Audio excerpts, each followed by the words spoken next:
Welcome everyone to Winning in the Shadows. Andy and Jim here. We're breaking down the last fight of Dustin Poirier's career. UFC 318, Holloway and Poirier. Yeah, he's going to be one I'm going to miss. I'm gonna miss Let, it. yeah. This is one where it's like, eh. And what is it with the hot sauce?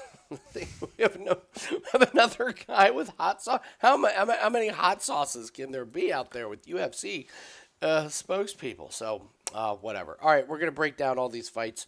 Hopefully, make you guys a little cash. We're starting to find our groove again in MMA. So we're gonna have a PFL breakdown video on this channel as well. So if you're interested in that, happy Dakota Ditch of a week to those who celebrate. I know we do.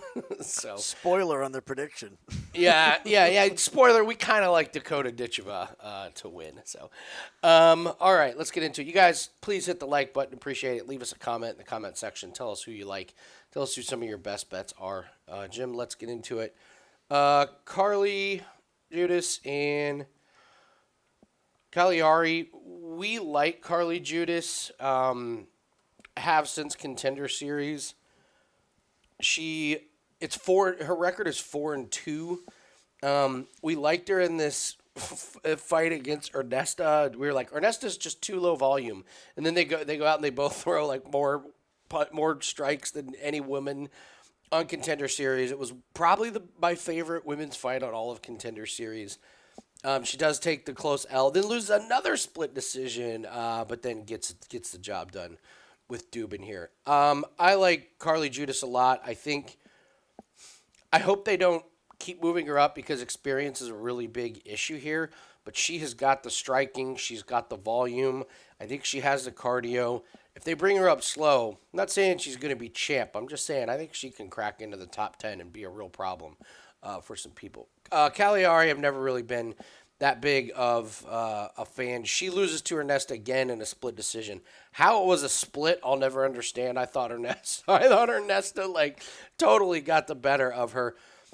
Caliari, she's big, she's strong, but I don't know, like she just doesn't. She's not fluid with her movements. She's just kind of stiff, and I just think on the feet, it's going to be a Carli Judice. It's just going to be a clinic there. If Caliari can get it on the ground, okay, yeah, maybe she can hold her there. But I watched her get Ernesta down on the ground and really couldn't hold her there. And Ernesta is a true kickboxer here. So never forget her win was, I believe this woman had just had a baby. I believe so. Yes. Yeah. So that was her big win on Contender Series. I'm not high on Caliari at all. It's a steep price, but I do like Judice. I would like to continue betting on her, and I don't know how many more opportunities we're going to get when, she's this inexperienced. Because if she keeps winning, they're just going to keep moving her up. But in this one, I have Carli Judice by decision. What do you think? Well, Carli's doing all the right things in the beginning of her career. She's taking fights. She's exciting. UFC obviously wants to push her. Training with Rose Namajunas, great place to be. Absolutely fantastic place to be. Because in a young fighter, the cerebral side is very important. And Rose has turned into very much so a cerebral fighter, as much as she can be. Carli does get hit, and that is the worry. That should get better with time. The more comfortable you are in the cage, the more fluid your movement is. And I think her defense is going to get better. What I worry about with Carli is that she does not show damage very well at all. She's got that fair skin that the second she gets touched in the face, it looks like her nose is exploded. And you're like, geez, Carli, what happened? You got hit with one punch. It looks like you got hit with a shovel. But her striking is just absolutely beautiful with her combinations. I thought she looked very patient in her last fight, very tactical. The combinations were on point. You're not going to see one shot from Carli. With Nicolle, you're going to see combinations, but they're going to be flailing. I got a great comparison, I believe, for Caliari, and that is a Jessica Andrade-style striker, where it is bullish, it's brutish. There's not a lot of perfect technique behind it. It's more big hooks, not straight shots down the middle. Now, she does have power, but what we've also seen with Caliari is that she's going to have a very hard time with a volume striker who can go three. So like you said, if she cannot hold her down and this is a volume striking fight on the feet, I think she's going to be in trouble because we know Carli's going to dig in round 2 and round 3. She's got that dog in her, like we like to say. Yeah. She's a true fighter, a true MMA fighter who came up in MMA. The threat is Caliari in round 1. If she doesn't get there, it's going to be Carli all day. I actually like Carli by decision in this fight. I could see Caliari hanging in there. Yeah, I was thinking of Hannah Goldie as the comparison to That's a good one, too. Caliari. So mine was a compliment. Yours is a bit of an insult. Meet in the middle there But somewhere. same process, yeah. Move on to Brunno, Ferreira, and Jackson McVey. Going to you first. What do you make of this fight? Poor Jackson McVey. What a turn of events.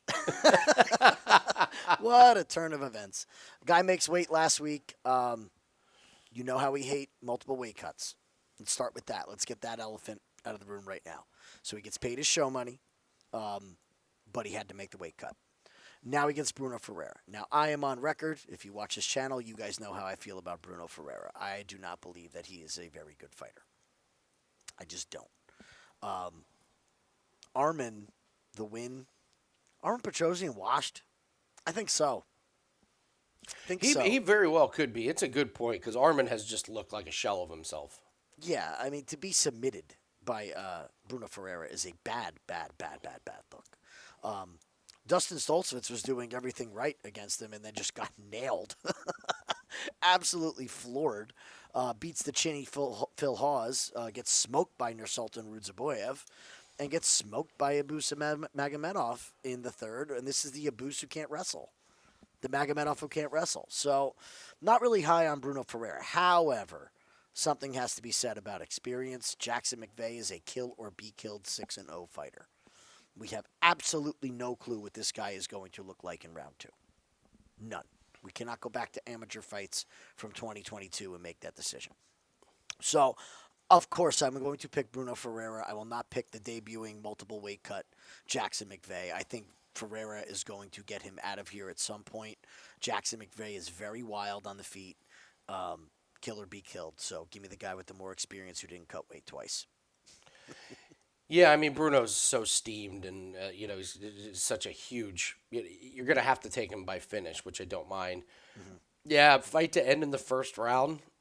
Possibly. Jackson McVey just comes out guns blazing. So unders would be the only way, but even the unders are really juiced. I probably am not getting to the window. I think don't see many lines in this fight that aren't just completely, gone haywire here. The books are saying no. You're not going to catch us sleeping on unders in this fight. You're not going to let us sleep on Brunno Ferreira here. So, speaking of unders, Ryan Spann takes on Lukasz Brzeski. Boy, two bad fighters here, Jim. The thing is, when you pick a winner on this one, you're picking a really struggling fighter. But so it's like the lesser of two evils. I just want nothing to do with Lukasz Brzeski. I even fighting Ryan Spann. I have Spann by KO. Brzeski's chin appears to be just completely gone. It is kind of amazing that his win is Walter Walker, who now is just heel hooking everybody he faces. That's such an odd looking win, but Mick Parkin knocking him out, and then Kennedy knocking him out, and Waldo Cortez knocking him out. This guy's chin is gone. Who knows what happens in this fight if it makes it to the second round, because both these guys are gas bags. They get tired really easily, but I'm taking Ryan Spann. If he just lands one shot on Brzeski's chin, I think it's over. What say you? You're 100% right that these are two bad fighters. They're bad. However, man. There's levels to this. Ryan Spann is still a UFC fighter. I have never felt that Lukasz Brzeski is a UFC fighter. To be honest, he should have been cut a while ago. Let's be real. Yes. Okay, so he's here to be cannon fodder for whoever they put him in against. It's that simple. He beat Fat Waldo. or Fat Walker. Yes. Not the Walker that we're seeing now. And if you remember correctly, he was losing until he beat Fat Walker. So if that fight rematches, I think we know exactly how that goes. A fourth heel hook in a row. Like you said, being knocked out by Mick Parkin, absolutely horrible look. Mick Parkin is good, but he is not a knockout artist. No. And Kennedy, at heavyweight, we just spoke about this last week. how, Walker was Kennedy's first real test at heavyweight. This guy's not supposed to be a heavyweight. The fact is that he can't take the supplements that he was taking before the UFC, so now he has to fight at heavyweight because he doesn't have the nutrition or the dedication to be at 205 pounds. Now, Ryan Spann, I don't think if it's a dedication or nutrition issue why he's up here. This is another guy who sees holes in the heavyweight division and says, I can go up there and get some wins. And I don't have to cut weight. My chin should be better. My cardio should be better. I think this is going to be Ryan Spann. However, I have Ryan Spann by sub. I think this ends in round 1. It's going to be a Ryan Spann sub. He's going to hurt Brzeski. We've seen Brzeski duck his head every time he's hurt. Wow. Whether he's falling to the canvas or not. Ryan Spann has a good submission game. I could see a sub coming in. Club and sub for Ryan Spann. And Lukasz Brzeski leaves town. I'm also not going to pass up my last opportunity to bet against Lukasz Brzeski. That's another great point. We only get limited opportunities to bet against these fighters, and you can't pass. You can't be like, well, I'll see how he looks and then bet him next time. No, listen, Contender Series in a few weeks. This is the season where fighters get cut or fighters retire. Lauren Murphy was off for 2.5 years. All right, I'll fight and I'll retire. So, yeah, absolutely. This is the season where you look to fade these guys. We've done really well. When you see a guy who's just terrible, you get 1, maybe 2 more chances to fade him. You have to unload on it. So, yeah, Spann by finish inside the distance. And, again, we always recommend if you're going to play those finish props with your own money, take the inside the distance. Don't pick KO, don't pick sub. I know we do the method of victory video. It's a lot more for fun than anything. We're betting real money. It's just inside the distance or not. So, move on to Jimmy Crute against Marcin Prachnio. Go to you first. How do you see this fight going down? Still one of my absolute favorite quotes ever uttered by anybody is that Jimmy Crute fights like he's walking on Legos. It is the best description of how Jimmy Crute walks around the cage. They are doing everything they can to give this kid a win. You have to remember that the Australian market is a big market for the UFC, so they want Jimmy Crute around. They don't really care what happens to Marcin Prachnio. He doesn't bring people into the seats. He doesn't do much. Prachnio has absolutely no ground game to speak of, which is the big elephant in the room in this fight. The question is Jimmy Crute going to go for it? Now, Crute doesn't have the best wrestling, but if this fight ends up on the ground, he should absolutely dominate Marcin Prachnio. Also, Jimmy Crute makes big mistakes. I went back and I watched the fight against, not Crute, Prachnio's fight against, who's the guy who's Bukauskas, right? Yeah, it was bad. Prachnio can be really tricky with his kicks in close, and he clipped Bukauskas with a absolutely beautiful head kick from like clinch range.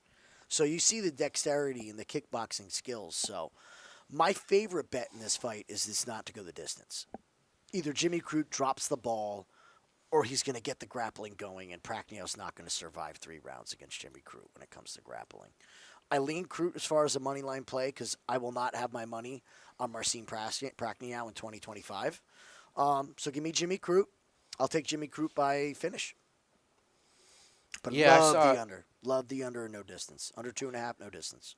Yeah, I saw Crute talking about how he really wants a finish in this fight. Now, they all say that, but he almost got to finish in his comeback. He almost had Dulatov out of there several times. This is pretty interesting, though. You got to go back to 2020 before he's actually won a fight, but Prachnio's pretty rough. I agree that I was surprised that Crute didn't try and do more wrestling against Dulatov, but when you get tired, you don't want to wrestle. It zaps your energy really quick. So I could see Crute kind of struggling the more the fight goes on. But again, it's against Prachnio. I can't believe I'm going to say it, but yeah, I'm betting on Jimmy Crute. So we move on to Adam Fugitt against Islam Dulatov. This Dulatov, man, he's an animal. I got our write-ups from last season of, of Contender Series where we do all of our write-ups here. And this is what we wrote in the moment on Dulatov. Incredible hand speed, very accurate striking. Swarms on hurt opponents, goes for finish. We don't know how his cardio is outside the first round. Good job stepping in and out of range. Wide karate stance. Could struggle with leg kicks. Kill or be killed. That's a big one.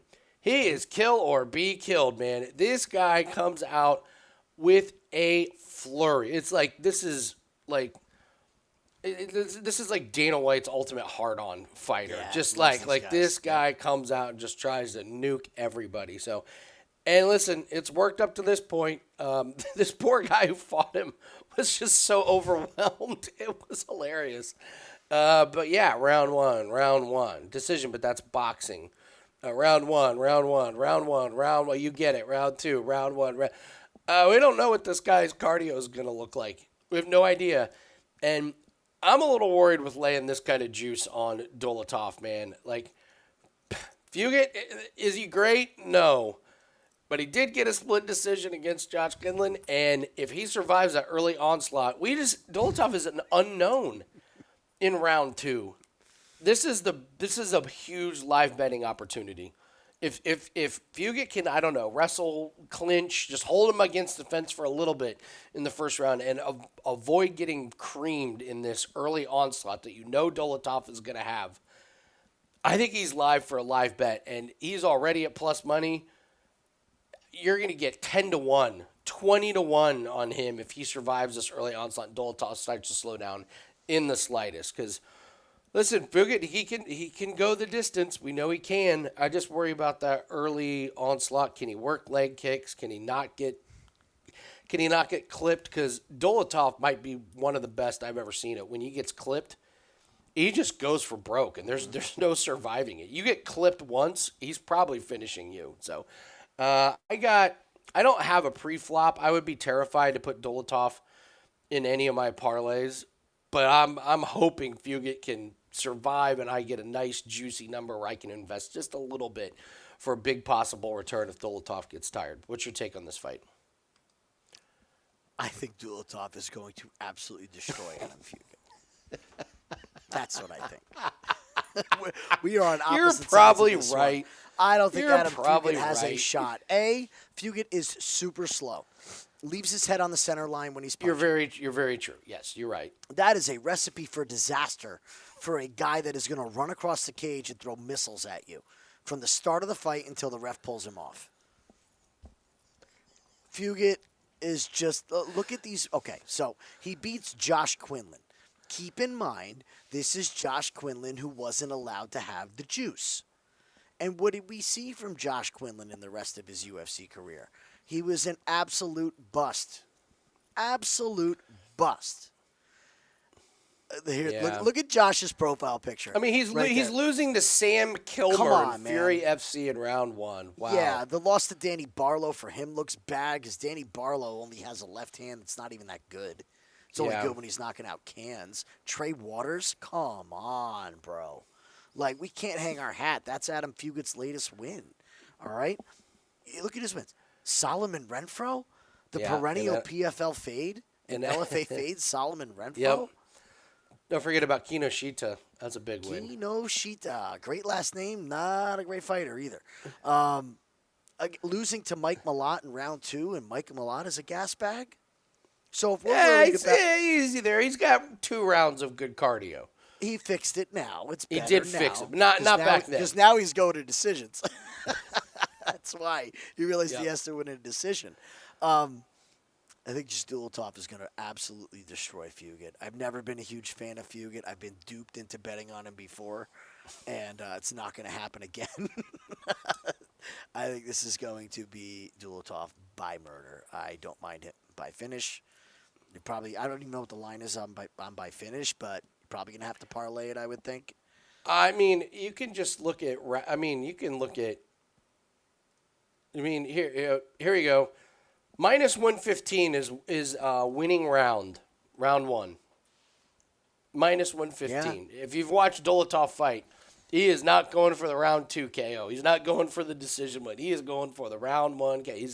What do you say about Derek Lewis? He does not get paid by the hour. So that's pretty interesting. What I love about Dulatov, too, is that he just does not just go for the knockout. You look at his record, there's a bunch of submissions on it, too. He's a maniac, man. I'm sure He's a lot maniac. of them are club and subs and, those two cats in an alley. It's just a cloud of dust, and all of a sudden one's got one's back. That's kind of him. So he's an equal opportunity finisher here. So he's fun. It's either a round prop or a by finish. I'm rooting for him. I'm kind of done with the Adam Fugitt experiment. He's a fun watch for sure. So before we get to the next fight, our UFC pack is up. UFC 318 Gold best bets are up. Really finding our groove. Had a rough June, but still really profitable for the year and swept last week's card. We had one just pure UFC play. We had a cross-sport parlay where we hit a few legs in there. Had a great read on the card. It was very chalky. We didn't get too cute with trying to pick some underdogs.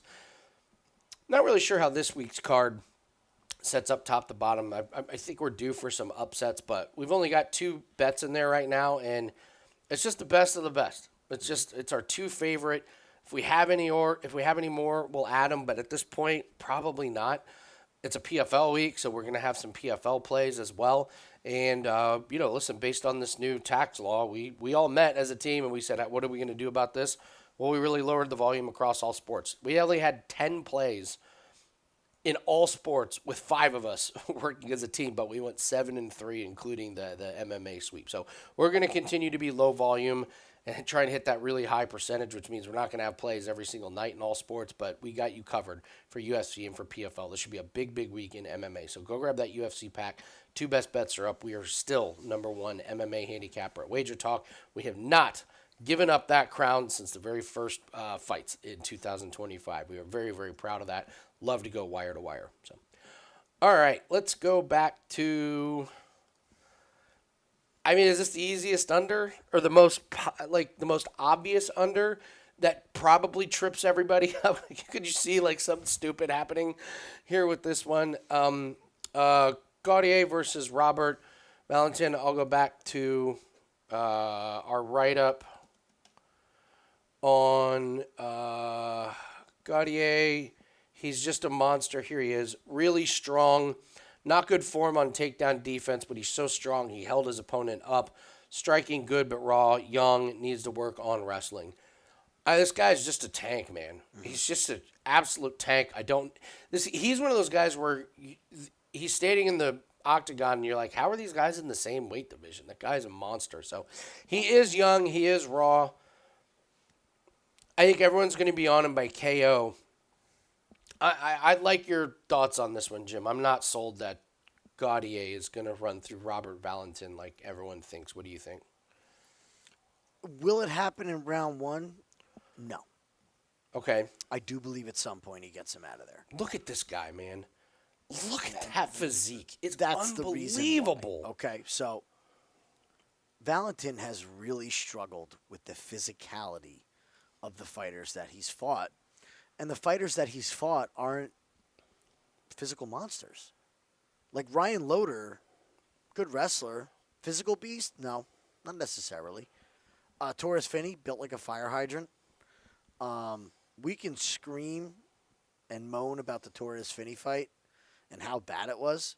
Yeah, we will. But the bottom line is that this guy couldn't get him off of him.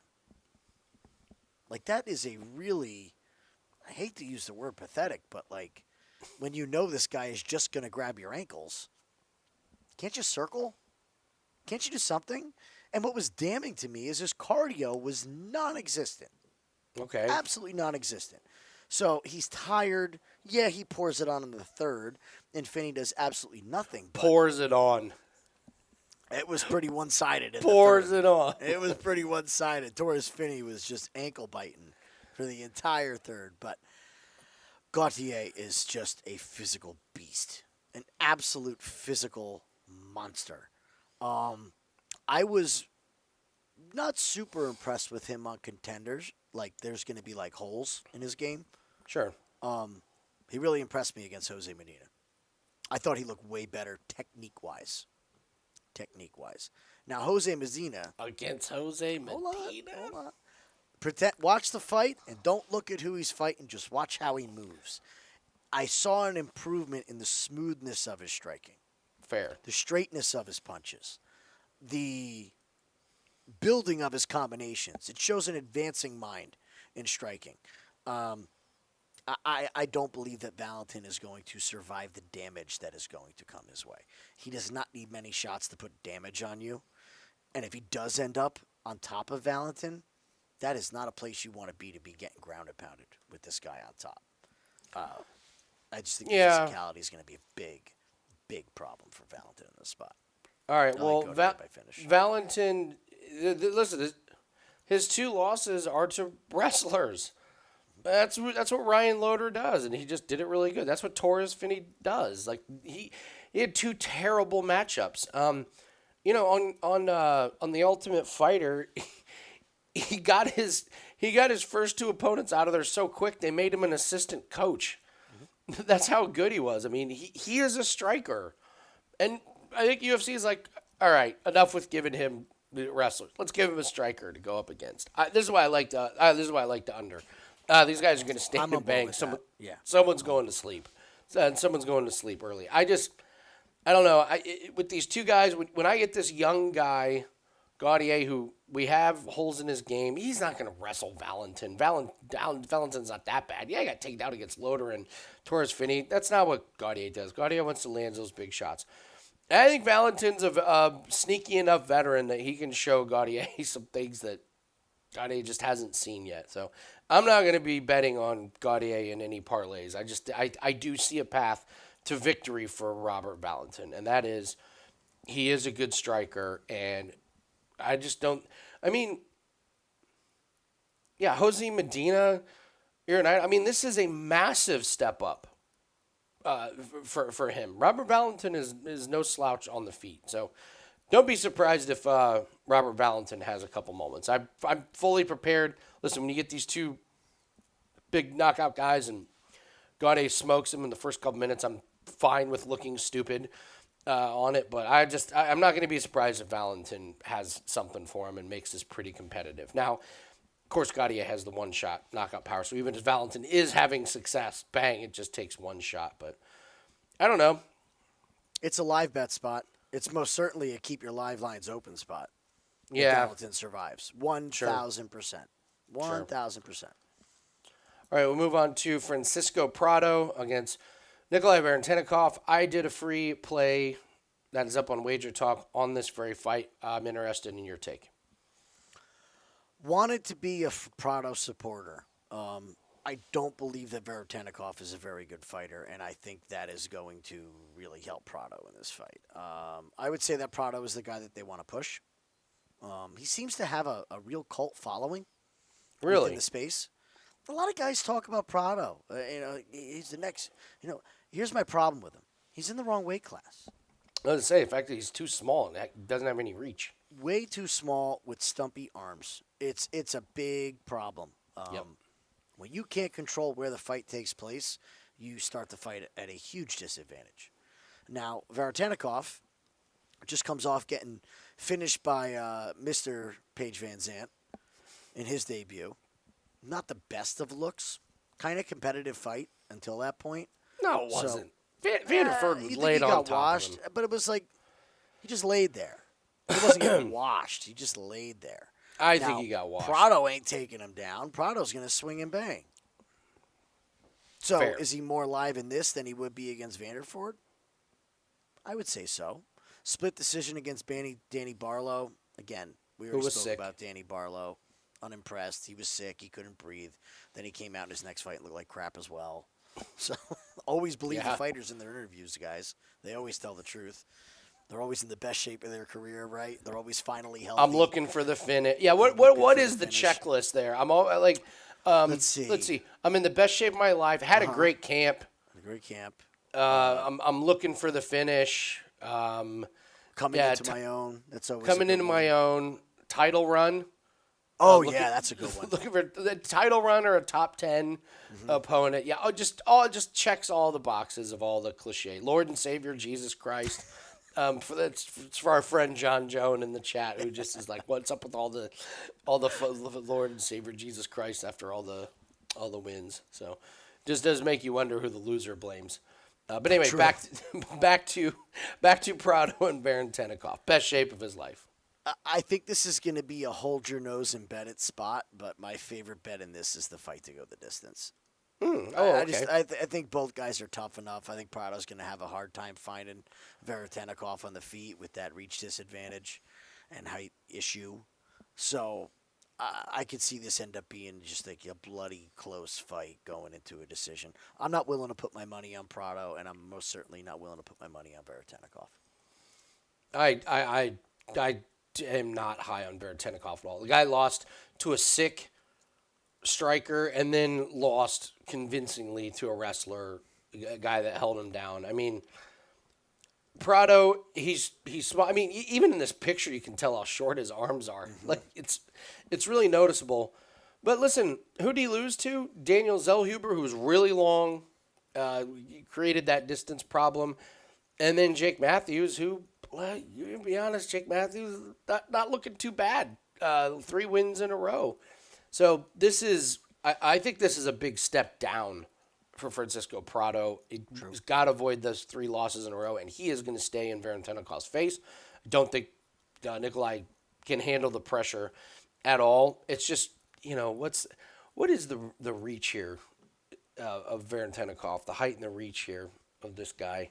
He has 6'1", 74. He's got to figure out how to use the jab. Mm-hmm. Otherwise, it's just going to be Prado marching forward, and it's going to look good to the judges when Prado is looking forward to. I like Prado just because I'm so down on Nikolay. Somebody brought up I was talking about this, and somebody was like, "No, you can't bet against somebody whose last name ends in OV." No. This is not Khabib's, guys. Like you got to know where these OV fighters are coming from and what their skill set is, because this guy ain't wrestling. He ain't taking anybody down in the UFC. His first name's Nikolay. You can't look at just the last name. There's no Nikolays in Khabib's camp. No. So, Francisco Prado will be the pick for me. Marvin Vetorri and Brendan Allen. I'll let you go first. How do you break down Vetorri and Allen? To me, this is just, it comes down to one thing and one thing only. Well, I'm going to open up this breakdown with saying this. Marvin, feel for you, man. Shout out to Marvin Vetorri.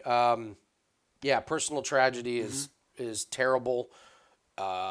We heart goes out to him. I can't imagine what him and the family went through. I'll let you guys look it up. But this is a betting show. We have a job to do. So we can have compassion for the guy while still acknowledging he's going through personal tragedy, and it has to have an effect on his mindset.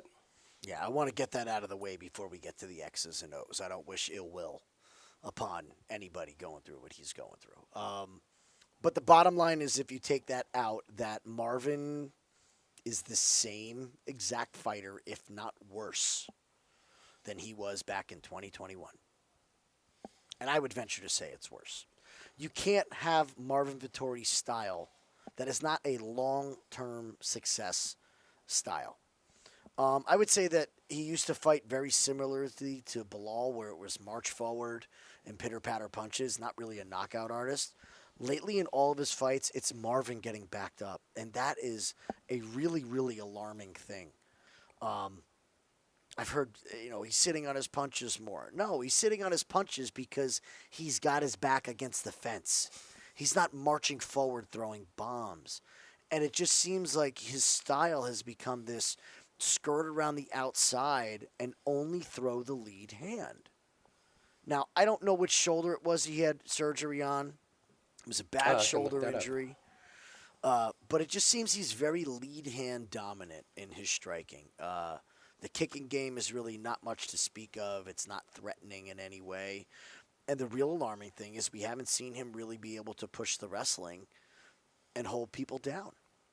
I just don't believe that he'll be very focused. There is emotions that's going to come into this. And no matter what anybody says, it's on your mind. He's running into Brendan Allen. And I don't care about the fight in the casino, all right? Who gives a crap? They threw one punch and everybody broke it up. Everyone's making such a big deal about it. It means nothing, Okay, both guys are probably drunk. All right, both guys probably lost 4 or 5 grand. They're already pissed off. All right, whatever. It's not a fight. It's a scrap in a casino. Brendan Allen just has a way Both more guys nerves. probably were down at the black. I'm sure they were. Come on. Come on. You can't be sitting there playing blackjack, blowing your fight purse, and be happy about it. Everybody wins at the casinos, right, Andy? Yeah, that's why they're so big, because everybody's Everybody's wins. winning. By the way, I'll just add this about the surgery. I can't find which soldier, but he says, I smashed my shoulder. My shoulder came out, destroyed my rotator cuff and labrum. Even my bicep was a very heavy surgery. So, but I would also like to say, yeah. I would also say, in the article, the journalist asked like what he did, what did he do during his layoff, and this is a direct quote: "Been in Miami, big booty Latinas. That's what I've been up to." You go, Marvin. You get it, Marvin. Live your life, brother. Live your life, Marvin. Live your life. Direct quote. So Brendan Allen, much more well-rounded game. Not the best wrestler offensively, but good enough. Great jiu-jitsu. Absolutely great jiu-jitsu. Striking has come a long way. I wish he would not fall in love so much with his striking and commit more to the wrestling. I'm not going to fault him for losing to Anthony Hernandez. No. Okay? Because it's Anthony Hernandez. And it's lazy for anyone to say, he just got washed by Anthony Hernandez. Oh, wait. So Anthony Hernandez did what Anthony Hernandez does. So that's Brendan Allen's fault, right? Yeah. Loses to Nasruddin Umavov. Oh, Nasruddin Umavov did what he did. So that's Brendan Allen's fault, right? See where this trend is going here? He did not lose that fight to Chris Curtis. I don't understand why people continually go on and saying that Chris Curtis was robbed that fight. I thought Allen clearly won that fight. I went and rewatched that this week. Does what he needs to do against Paul Craig. Does what he needs to do against Bruno Silva. Does it? You just go down. And this guy is a legitimate UFC veteran at this point. The other thing that we're not going to talk about, and nobody has brought up, and we noticed this the week of the fight, is Brendan Allen just had a baby before that Anthony Hernandez fight. Had a second child. So now we're removed from the baby theory. I think Brendan Allen rolls in this spot. I'm going to say it's Brendan Allen by decision. Probably going to bank 2 rounds and take the third easy. However, be careful. Because if he takes Marvin's back, and Marvin has an adrenaline dump like we're thinking he's going to have, Brendan Allen is very, very live for the submission. I don't believe he knocks out Marvin Vetorri. But the submission is on the table for Brendan Allen if Marvin just is not there. So yeah, hope things get better for Vetorri, but I'm picking Allen in this fight. Love Allen. Yeah, when I said to me this fight comes down to one thing: is Marvin Vetorri going to be there? I mean, listen, the win that shows up there, that was a grappling match in 2023. So his last 2 fights, Jared Cannonier loses. He looked terrible against Roman Dolidze. It looked terrible, and maybe it was the shoulder surgery. Maybe it was the rust. This is a pretty quick turnaround for him, losing in 2025. And just the way that he's only 31, but doesn't it feel like he fights much older than that? It's like that was the first thing that we said in the last fight. I remember in round 1, he looks old. We said Marvin looks old. We live bet the absolute hell. Yes. Against Marvin. That was a big lie. It was a big lie. When in that first round, you were like, "Oh my God, he looks like." He looks like Tom Cruise. What was it? Far and Away. What was that? The movie with him and Nicolle Kidman, where Tom Cruise is like the like some of Tom Cruise's opponents, where they just boxer. They just stood there like this. That's what he looked like. He was fighting. It was like, my God, this guy's like getting torpedoed here. So I don't know, man. When guys start to look like that, like, unless you go on Aroni Barcelos' diet plan and medicine plan and vitamins plan, you don't all of a sudden get way more nimble. So that's to me what it comes down to. Is Marvin Vetorri completely washed or completely done or just lost his athleticism? So you got stuff going on outside the octagon. You got stuff going on inside the octagon. It's more of a bet against Marvin Vetorri than it is saying, oh, Brendan Allen, all of his skills match up great against him. I just think you get a chance to fade these guys that are out of their prime and slowing down, then yeah, you got to take advantage of it. So I'm with you. I don't even want to say I'm betting on Brendan Allen, but it's like just betting against Marvin Vetorri. You could say it that way. That's fine. Yeah, yeah. Those are the best spots. Fade the bad fighters, not the good ones. Yeah, you're not betting on the good fighter. You're trying to bet against the bad ones. All right, Kyler Phillips and Vinicius Oliveira, going to you first. What do you think? Kyler Phillips, round 1. Close round 2. Vinicius Oliveira, round 3. Okay. Vinicius Oliveira by decision. Okay. There you go. All right. He's going to land the bigger shots. He's going to land the better shots. Kyler Phillips is an absolute monster in round 1. But it is a proven fact that this guy cannot go 3 at that pace. He is absolutely atrocious at setting cruise control. We talk about those fighters that are just cruise control. From the beginning of the fight to the end of the fight, they go one speed, and they can maintain that. Kyler Phillips is the polar opposite, okay? He is a dragster that needs to go a quarter mile, and he's got half a gallon of fuel to do it. I like that. And he's going to burn through all of it to get that quarter mile. After that, he's done. The striking has not advanced. He throws flashy stuff, but look, when you're watching striking, the flashy and the oohs and ahs are great. But really, after he tries these things, what does he have? After he throws his spinning back kick or his spinning hook kick, what does he have? There's no crisp, clean 1-2s and combinations. It's flashy one shot and conserve my energy because I can't go 3. And Oliveira, who we were ready to fade, thank God we didn't, because he has looked damn good since getting to the UFC. The win against Saeed, great fight. The win against Simone, that was the one where Simone was hurt, and I'm not going to take it away from Oliveira, but what I will say is Oliveira hurt his shin in that fight, and he fought through it. He hurt his leg bad in that first round against Simone, and he fought through it and got through it.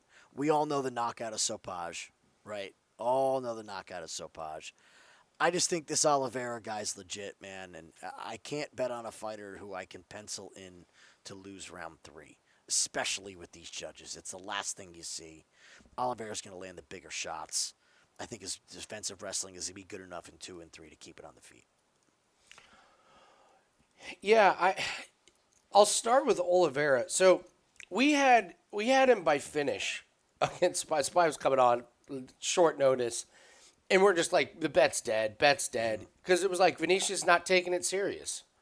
Like he wasn't going for it. I remember we were doing a live show. And we were like, you got to be kidding me. Spy's beat to hell, and we're not going to get the finish. And then Vinicius lands one of the most vicious flying knees I have ever seen. It was brutal, and it was just like, oh my God, there was that flash of what he can really do. And that was his debut. So that, I was like, I don't know, this guy looks cocky. So then we bet on Ricky Simone. Immediately as the fight starts, we're like, Ricky Simone is hurt. You cannot tell me different. So we started live betting Vinicius. Then Vinicius gets hurt. And we're like, oh my God, we're sitting there with bets on 2 guys that are hurt. But you're right. It looked it was kind of different because if you watched him against Sopai, you'd be like, this guy probably isn't great with adversity. Guy this cocky, not that great. Then he showed some toughness against Ricky Simone. And then he goes into the fight against Saeed Nurmagomedov. And afterwards, he's talking about he's injured. He starts crying, saying, I wasn't going to cancel this fight. You're like, well, what happened? Did he get hurt in the ring? No. It turned out this guy had cartilage separate from his rib in training camp. And looking this up, people end up in the hospital thinking they're having a heart attack with this.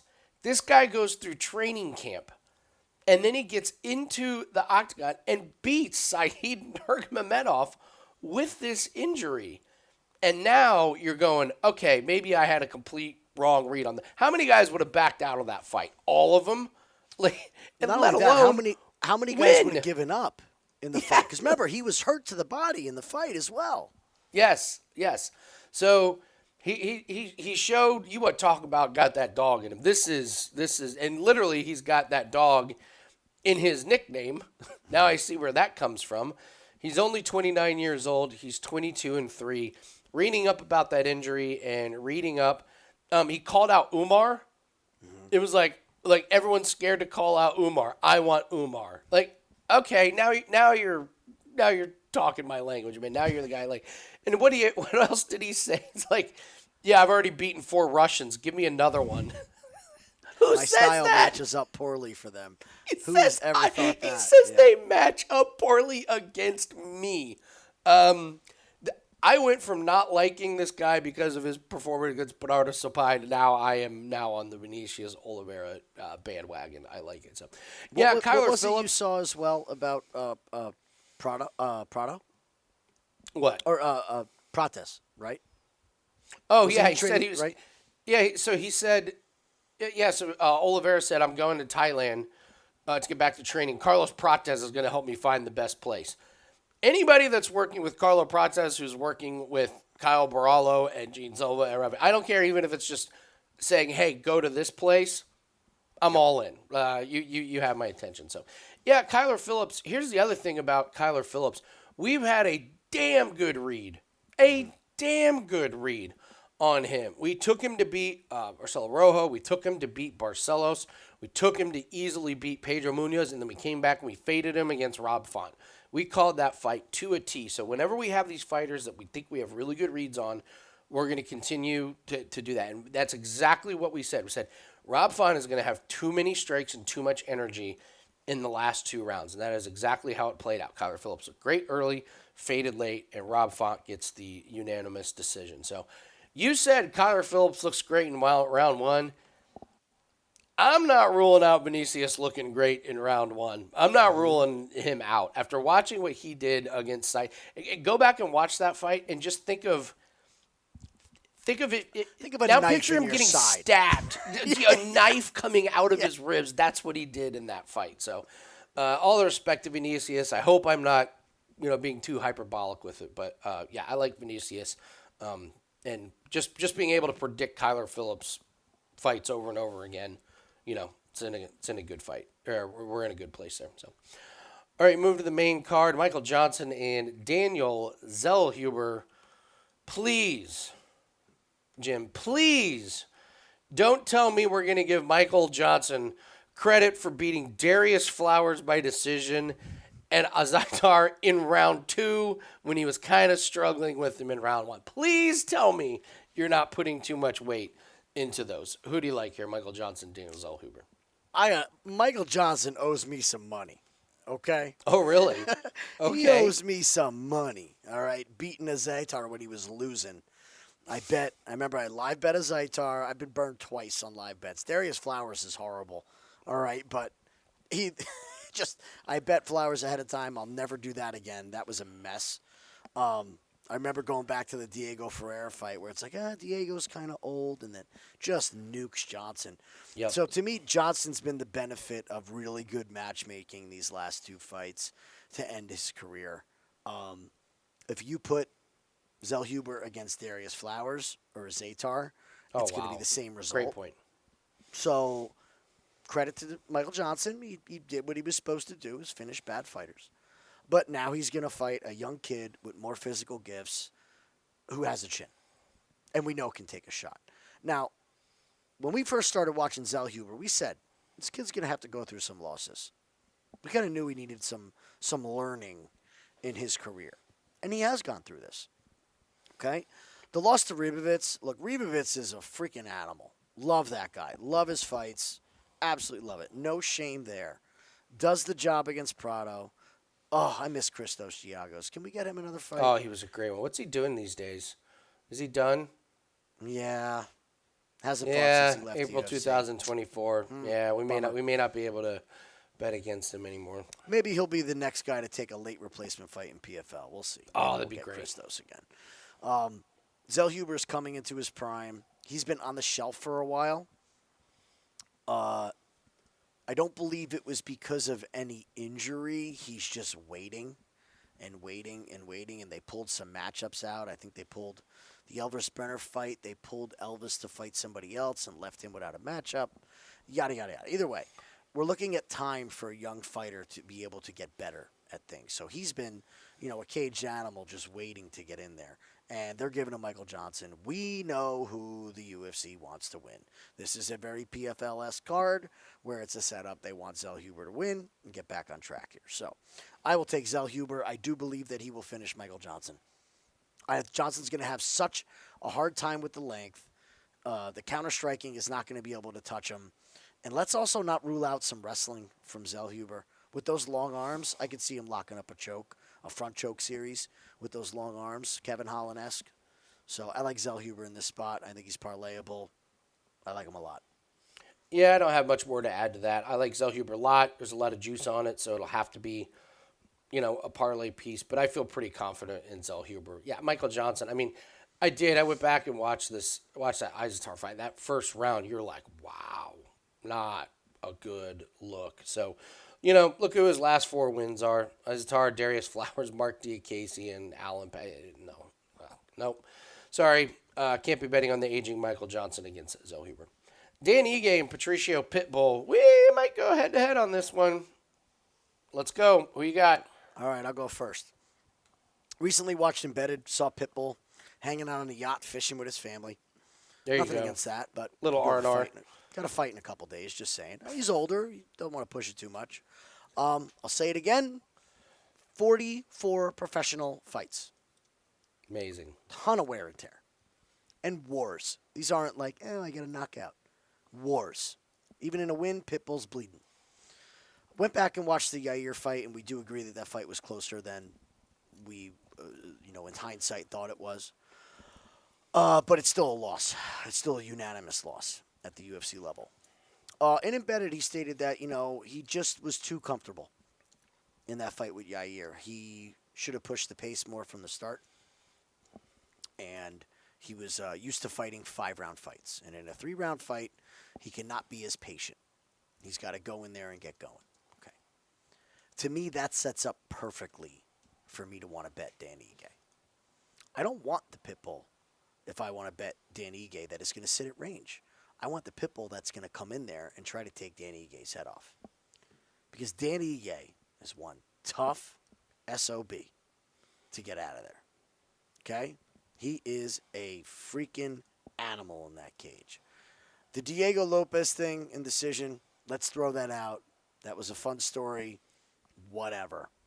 We should have bet decision the second that happened. Yeah. All right? Is what it is. But Dan Ige is a mother to get out of there. And if Pitbull is going to march forward and think he is just going to run through Dan Ige, he's got a lot of firepower coming back his way. Okay? Dan gets the knockout of Woodson. Didn't look fantastic, losing the fight, but gets the knockout. Found a way to touch his chin. Talk about going to a completely different body type.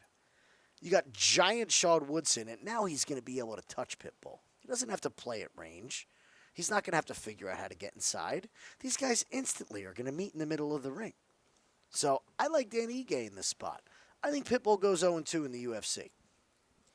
If he gets a third fight, they're going to throw him somebody that he can beat. Maybe they do the rematch with Chandler. They'll get a third fight with Chandler. Look, it's setting up perfect for it, isn't it? Yeah, Chandler hasn't won a fight. Pitbull loses 2. You're right. Give him Chandler. Right. Chandler retires. Pitbull gets a win. They ride off into the sunset. I wrote the script for you. I like Ige. I like Ige in this spot here. I think Pitbull might go a little too hard, too fast, and be in trouble in the later rounds. I think Pitbull tries to do more clinch in the wrestling.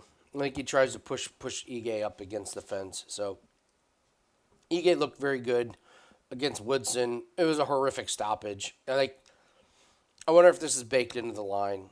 You go back and watch that stoppage. It's one of the worst stoppages ever. Was Woodson rocked? Yeah, but he was blocking punches, and the ref stops the fight, and Woodson is like, "What are you doing?"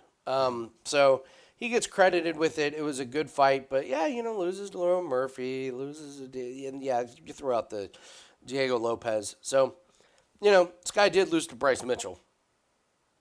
I mean, you can take him down. You can hold him there. So that was pre-CTE, Bryce Mitchell. Well, it's a great point, but Patricio, Pitbull's not. He's not as bad as post CTE Bryce Mitchell. So I just think the line is pretty crazy on this one. And yeah, I did. We had a big bet on Yair over Pitbull, and we celebrated. And we're like, oh, Yair got him. And then you go back and watch the fight, and you're like, Pitbull wasn't as bad as I remembered him. I remembered it being one-way traffic. It really wasn't. And Yair's just, he's so weird to fight. So I think Pitbull makes this pretty. I think Pitbull makes this pretty close. And these odds, I mean, money just is all on Ige coming in there. So.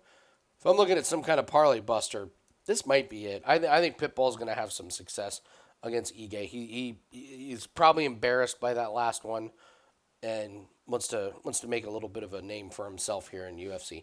Or maybe he comes out and doesn't care because he's on a yacht, fishing. So, but yeah, I'll go the other direction. That'll be fun. You go Ige, I'll go Pitbull in this one. This will be our head-to-head of the week. Yeah, How'd absolutely. we do? What was our head-to-head last week?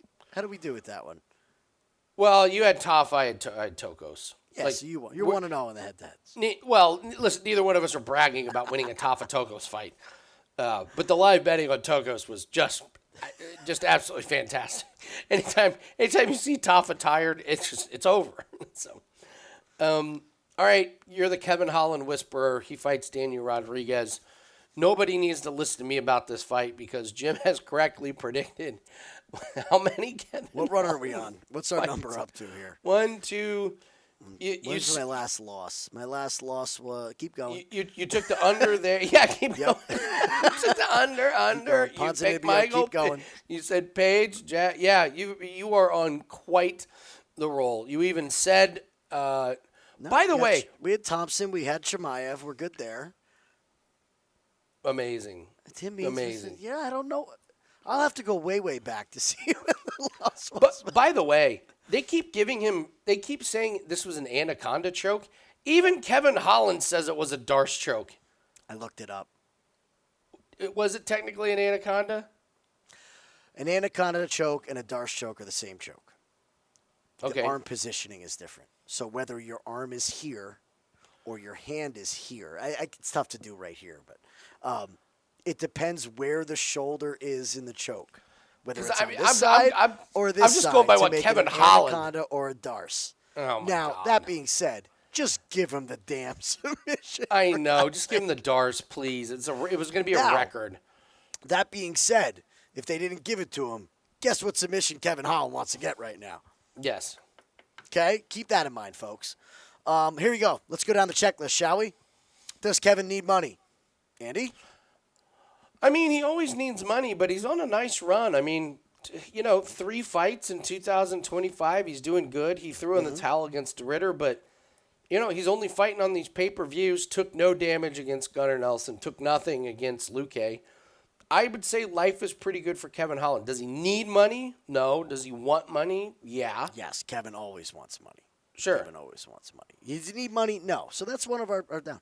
Is Kevin motivated? This fight's at 170. He has no choice to be. Yeah, he's motivated. He's taking. I mean, he's literally taking only fights on pay-per-views. Yes, he is serious and motivated at this point in his career. It's very, very obvious. There's the big one. Can Kevin's opponent wrestle? No. Hell no. No. Not just no. Hell no. Okay? Daniel Rodriguez has not offensively wrestled in his entire career. Okay? It's been defensive and cage clinching. This is another big fade for me is Daniel Rodriguez. Absolutely. 38 years old at this point. No improvements to be seen at all. This fight was scheduled once before, and this was the whole wacky, let's pull him out and have him fight Chimaev. Great thing you did for Kevin Holland, right? I think Kevin Holland absolutely runs through Daniel Rodriguez. I do believe it's a submission. I think he's going to hurt D-Rod on the feet.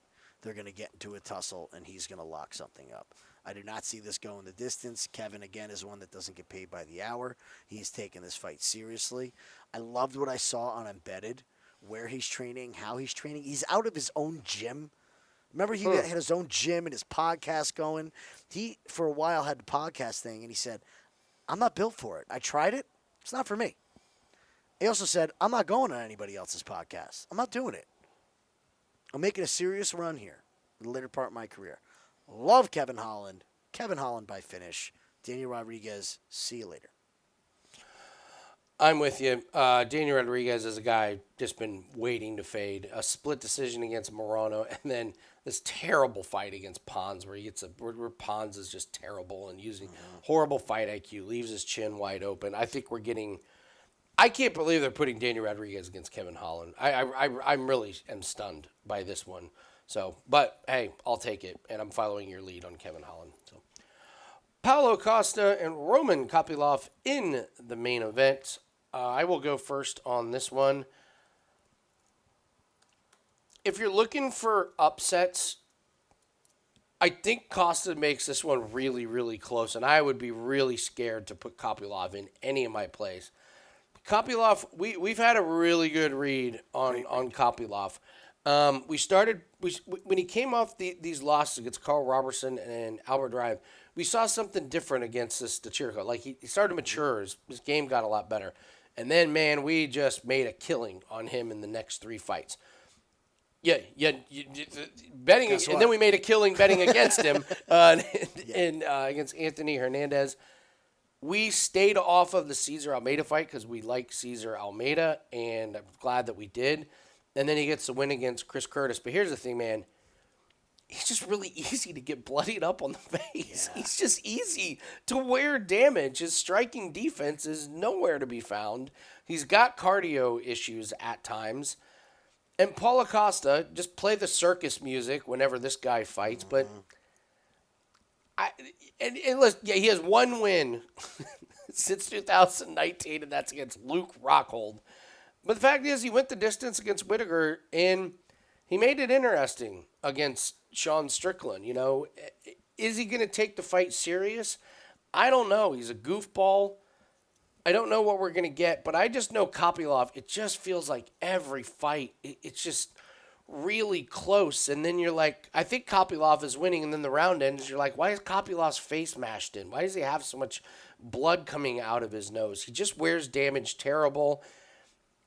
And I think the fans are going to be on Costa's side. I think he makes this really, really close. If you're looking for underdogs, this isn't one that really jumps off the page, but I'm just going, man, 3 rounds?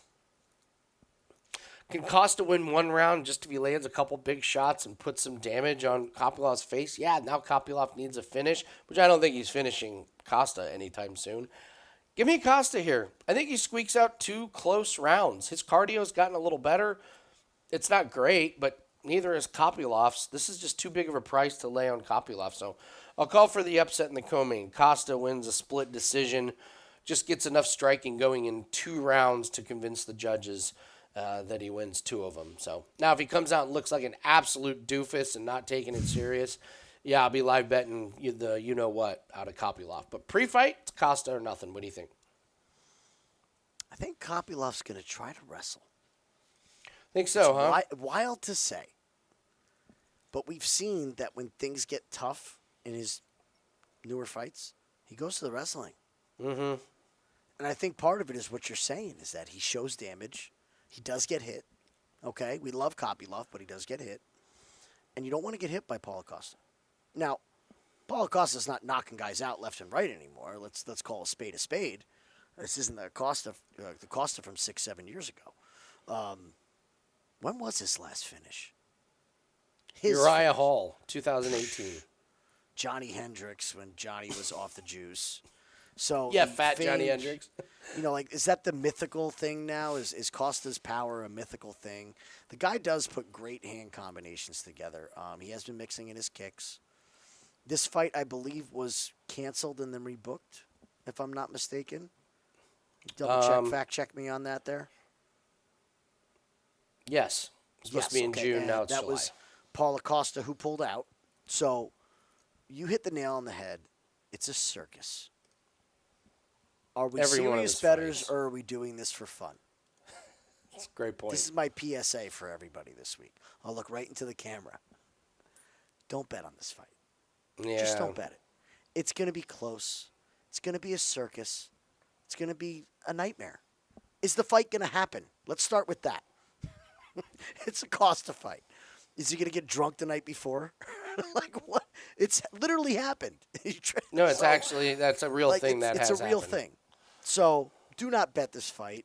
Maybe you could have a live bet situation if you get into a spot where you think a guy could squeak out round 2. If you think the fans are on Costa's side and he could be up 2 rounds going into the third. But Coffee-Lut's cardio is a real concern in the third. You know Costa's going to be marching forward. He's going to be dripping wet, sweating his ass off, but he's going to be marching forward in round 3. So I don't think this fight has any value from a betting perspective. This is a prime, underdog spot that just throws everybody off. It's like the Wonder Boy Bonfim fight where nobody's happy with the outcome in the end. This just reeks of that co-main event slot as well. It's a big fight. Let it go. Not getting paid on Stephen Thompson live betting it, but plus I know. 400 or 500 was maddening. Maddening that they gave that to Bonfim. So this fight smells just like it.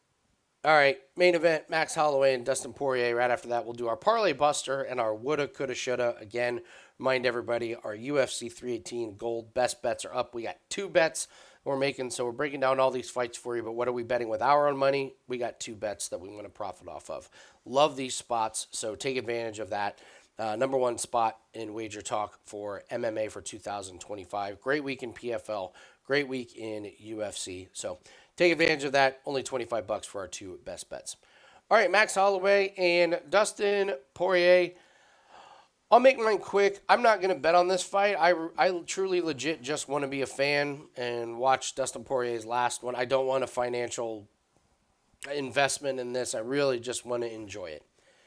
If I'm breaking this down, it's Max Holloway all day for me. Just looking at, he was holding his own against Poirier. He was doing just fine. Before that, the insane fight against Gaethje where he really dominated, knocks out Jung, wins against Arnold Allen. So who's he lost to? Volkanovski and Poirier. Okay. Poirier's retiring for a reason. I don't think he's got that speed anymore. Loses to Makhachev, but he did hold his own, but he still lost. While St. Denis, staph infection from St. Denis. St. Denis falls apart in the second round. Loses with the big head kick to Gaethje. He does beat Chandler. Chandler had a lot of really good moments in that one, Jim. And now we're all the way back to 2022. I just don't know if Poirier's got enough left to take out Max Holloway. It's the BMF title. These guys are going to war in this one. This is going to be an absolutely insane fight. The official pick will be Max Holloway. I think he's got too much volume. I don't see the volume coming back from Poirier. Yeah, he's got some pretty decent power, but I don't know. I haven't seen enough from Poirier recently to think he can take out Max. And spare me that Dustin is 2-0 against it. One of the fights was 2012. Give me a break. I don't want to hear anybody tell me that Dustin is 2-0 and that goes in the handicapping. It doesn't. These guys are 2 completely different fighters. No money for me, but for the purposes of this video, I will pick Max Holloway. What say you? Well, the first thing that you can guarantee is that if this fight goes into round 5 and there's 10 seconds left, they are going to just stand in the center of the cage. They might do it with 20 seconds left. Like the beginning of the round. I think a lot of people are betting on that, which is what worries me a little bit as far as the fight to go, fight doesn't go. It's become the hot thing. Nothing's better than the fighter that's running away while pointing to the center of the cage. Always cracks me up. It's the best. Or points to the center of the cage and then does a takedown. That's one of my favorites too, lately. So it's the ultimate move. I can't wait. You till should next get a year's point UFC taken game. away from you if you do this and then shoot for a takedown. Absolutely. Stalling. That's right. Dustin is retiring on his own terms. That's a great point. So that, look, again, there's only been 2. It's been Chris Lytle. It's been Robbie Lawler in a fixed fight. I will say it's a fixed fight. I've never seen somebody be knocked out and then stand up smile so quick as Nico Price did that night. And they had the video package queued up. I mean, like, what more do we have to do here, right? Well, and we stick to this retirement theory. We took Eduardo Morta, Morta, if you play it over and over and over and over and over again as a long term, we're just playing this every time. You're up huge on this one. Huge. But he is retiring on his own terms. This is going to be my last fight.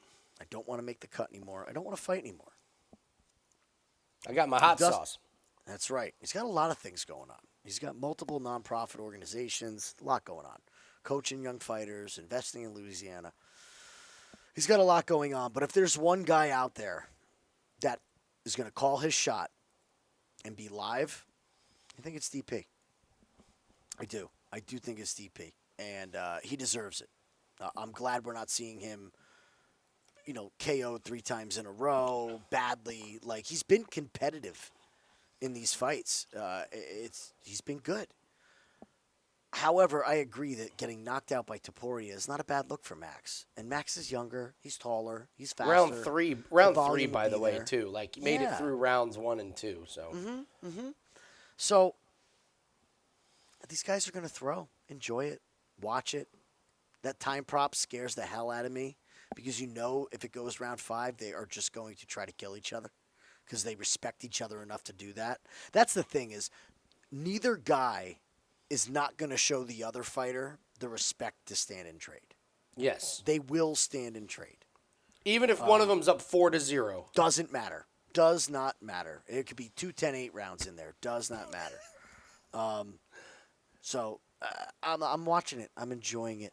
I'm going to pick Holloway for the sake of the video because I'm going to stick to the retirement theory. But this is one that I would say proceed with extreme caution. Yeah, you don't have to bet every fight. You don't. This is a main event where I promise you, betting money on it will not make it more exciting. It's going to be perfectly fine. It's going to be perfectly exciting. It's going to be one of the best fights this year, maybe ever. It's setting up for a classic, and I don't want money on it. So I'll be happy for whoever wins. But really, it's more of a celebration of Dustin Poirier's career and kind of just saying thank you to him for everything he's done for us fans. So, And all it's right, a guys, 5-round fight. We have plenty of time. Yeah, it's true. Right? It's a true. 5-round fight. Relax. Yeah. See something in game, bet it then. Hit the like button, guys. It really helps us out. And also leave us a comment. Tell us who you like on this card. Tell us if you like Holloway or Poirier. But let's get to the Parlay Buster and the woulda, coulda, shoulda. We did terrible last week on these. That was awful. As good as we were on our official picks that we bet real money on. Parlay. Well, how many Parlay Busters were there last week? There was like hardly any. Yeah, it was a shot in the dark. Well, we did get screwed because we had Stephen Thompson and that's Bonefim true. as a parlay bust. So that one wasn't that bad. But, yeah, our woulda, coulda, shouldas were don't ever do that again. All right, so let's start with the Parlay Buster. This is a play that we think everybody is going to have in their parlays. We're here to tell you, proceed with caution. We think it can lose. Do you have one off the top of your head? 1,000%. Oh. This is the most obvious one on the card. Okay. Dustin Poirier. Oh, I get. Oh, this is sneaky. Okay. You know me, sneaky. Yeah. Every person and their mother out there is going to bet on Dustin. How's he going to lose in Louisiana? Oh, he's got the home crowd. He's got this, he's got that. It's the last fight of the night. Every parlay is going to be tied to Dustin. It's Dustin Poirier. This is a great pick by you. Very cerebral. Think about what the smart thing is to do and to do the opposite, and that's your parlay buster. There you go. Lock every fight in with the main event. Let's see. Tying Dulatov to a bunch of your parlays. I know you think he nukes him, so I won't go there. Tying Gautier. I'm going to go with Dan Ige and Patricio Pitbull. You and I went head-to-head, so let's have some fun on that one. Okay. And part of the reason is not only do I think everyone's playing Dan Ige, I know everyone's playing Dan Ige. The line is just like going through the roof, so that checks that box. Yeah, I think Pitbull is going to make this really close. Yair Rodriguez is no joke, and Patricio could not deal with that length. He is not going to have to worry about that length with Dan Ige. So I'll go with Pitbull pulling the upset as the parlay buster. All right, woulda, coulda, shoulda. What is the bet, and we're going to look at it at the end of the night and go, gosh dang it, we should have paid off the mortgage on that one. Can you go first? I'm just checking the odds on mine real quick. I don't want to give out Sure. crappy one. All right, so this is a play where at the end of the day we're just going, how did we miss this one? It's one that we really haven't totally talked about. I think we're going to be going, how do we not bet the over in a Marvin Vetorri fight? This guy just doesn't. This guy just goes the distance, man. Like look at decision. Even decision in grappling. They couldn't even get a finish in a Vetorri fight in grappling. Decision.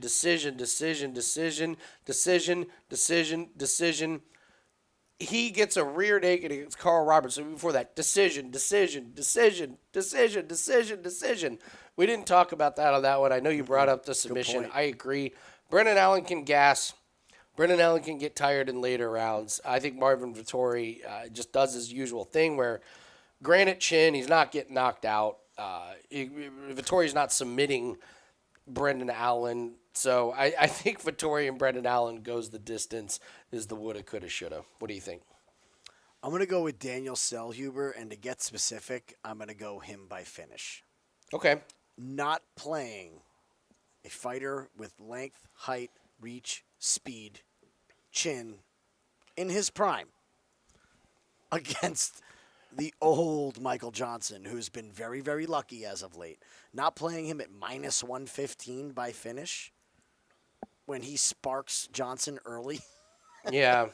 He just gets clipped and falls down. I will be very, very upset. So I will fade the chin of Michael Johnson, the age, and take the younger fighter by finish. Zellhuber. That's only minus 115, brother. Yeah, it's a good number. Yeah. Zellhuber by finish. Yeah, that's a really, really good number. Yeah, I didn't want to give out no minus 280 or anything like that. Yeah, I like the female fight. Start round one, minus 1,000. Hit the like button. Shoulda, woulda, coulda. Yeah. All right. Thanks, guys, for watching. Should be a great one. We're going to be live on the Winning in the Shadows YouTube channel. Doing our live bets like normal, and hopefully we get some really, really good ones. So we had a great week for live bets last week. Boy, if we would have cashed that Stephen Thompson, it would have been one of the better ones of the year. So, but yeah, live bets, a lot of fun. Do we have a taste test yet? I haven't decided yet, but we will have more taste tests. Taste test went great, by the way. The winner was the hot Funyuns. The hot Funyuns. So yeah, I taste tested 4 of the really popular spicy snacks, and the Funyuns, the big winner. The spicy pork rinds were the big. Oh, by the way, I was I had my headphones on earlier, and I was like, what is that sound? And I look, and my dog Guinness, you all know my 15-year-old dog is trying to wrestle the bag of pork rinds out of the trash can right next to me. So he did like them. He's having, yeah. It was a split. Yeah, it was a split decision because I intercepted him. But yes, the pork rinds ended up in the trash can. And Strawberry Sunny D was the winner. Strawberry Sunny D drink was our winner. That's right. You did the 5-star. 5-star. Yeah. As soon as you broke out strawberry, orange, Sunny D, seltzer, alcoholic drink, I was like, that's the winner. So we'll come up with one. If you got any comments or you got any suggestions, leave it in the comments section. We'd love to hear it. So thanks, guys, for watching. Good luck on your plays, and don't forget to look up for that PFL video. Happy Dakota Ditch of a week. We'll see everyone later. Take care. Sayonara.